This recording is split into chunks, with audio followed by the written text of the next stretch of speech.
Before you begin, remove the battery.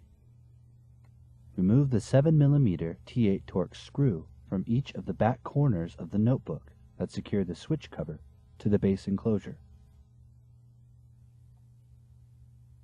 Remove the two 3mm P1 Phillips broadhead screws inside the battery bay.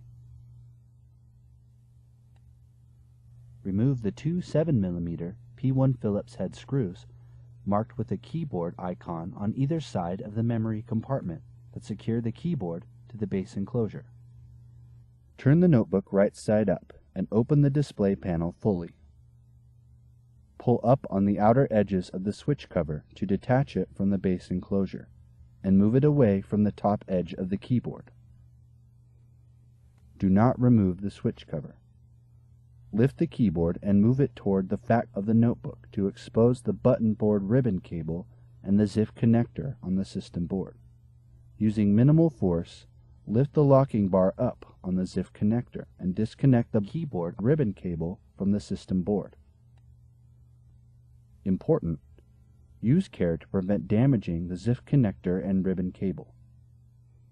Remove the keyboard.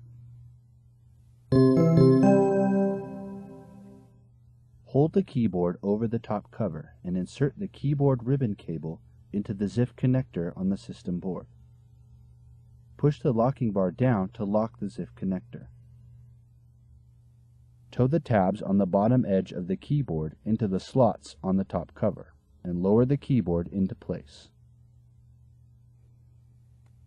Place the switch cover into position on the top cover. Press along the entire length of the switch cover to snap it into place. Close the display panel and turn the notebook upside down. Ensure that all of the switch cover tabs are snapped into place by pressing along the rear edge of the battery bay.